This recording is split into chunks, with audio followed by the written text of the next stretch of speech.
Spanking. Half the country agrees with spanking, half the country doesn't. I think the USA is actually one of the only countries in the world that hasn't outlawed spanking or any form of physical discipline, corporal punishment, yada yada yada, etc.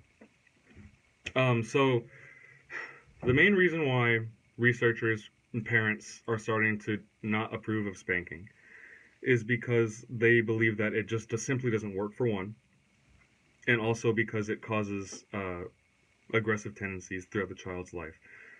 They believe that that spanking reinforces the idea that hitting is the only way to resolve conflict instead of talking it out. While this might be true in some ways that spanking is used, such as spanking out of just aggression, physical abuse, or spanking out of frustration, um, you know, I don't think that personally. I don't think from the way I was spanked, I turned out aggressively, and I believe that it's in the way that you approach spanking and the way that you spank. Um, so, upon conducting this research project, I found two articles that I mainly want to talk about. One was by Elizabeth Gershoff. She's one of the leading physical discipline researchers in the country, and she's at the University of Texas at Austin. She's published five meta-analyses on spanking. Her most recent one was published in 2016. Her main point, like many, is that spanking can lead to aggressive behavior in children, and it reinforces aggressiveness as well as conflict resolution. Like I said, she has several meta-analyses previously on spanking. In her most recent one, published in 2016, she admits to having some flaws, such as not distinguishing between the use of abusive spanking and proper spanking. So, in her most recent one, published in 2016, she defines proper spanking as an open-handed palm strike to the extremities or the buttocks with the attempt to modify behavior in children. So she uses this proper definition as the basis of her research. Obviously non-aggressive form of spanking, not abusive form of spanking. But, however, even with this new definition, she determines that the outcomes were kind of the same. So the children showed aggressiveness and detrimental outcomes throughout the course of the spanking research. So her research includes 204,410 subjects. Okay, so that's a lot of kids and parents. So there was 111 unique effect sizes that came out of these many children and parents.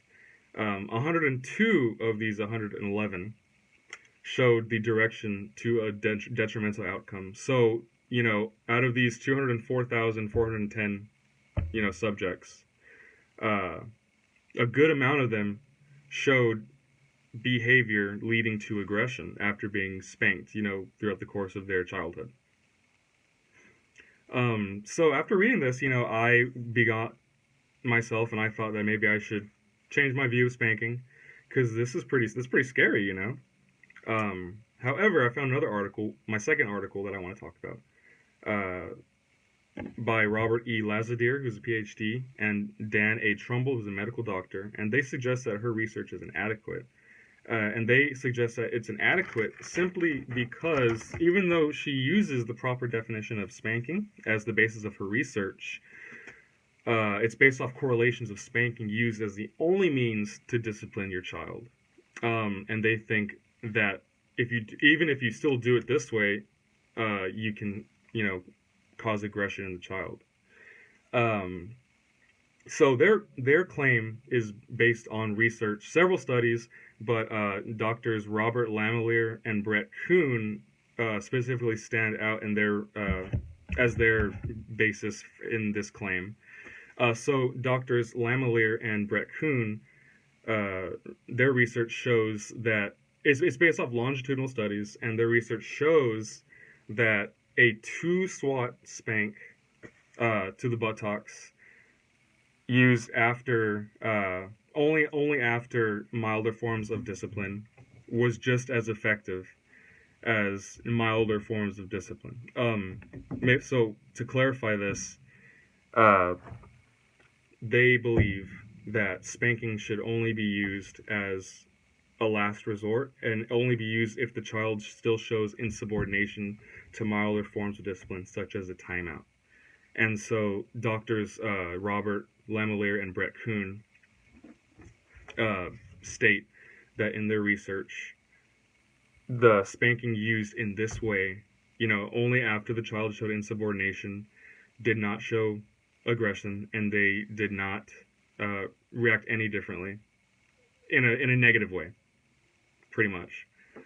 Um, and their definition of spanking is kind of how I was spanked. I was never spanked out of aggression or frustration. Um, in fact, I remember my one time I threw a tantrum, right, a fit. And so my dad put me in my room, and then he let me out, and he went downstairs, and I was really mad because I was a child and I had been shut in my room. And so I went downstairs to him, and I proceeded to have another fit because I didn't understand why I was in timeout in the first place. And so my dad took me upstairs, and he spanked me in the way that doctors Robert Lamelier and Brett Kuhn describe as an effective way to spank. And I do remember that I did behave after that. Um, and I don't think it was just because I got spanked. I think it's because I calmed down. And my dad also explained to me, why he was spanking me and why I was being a little butthead. So personally, I don't think I will spank my children.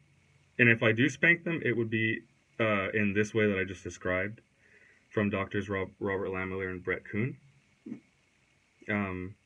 I don't think that it would cause aggression if used this way, and I don't think it would be detrimental to children. But that's up to y'all, and yeah.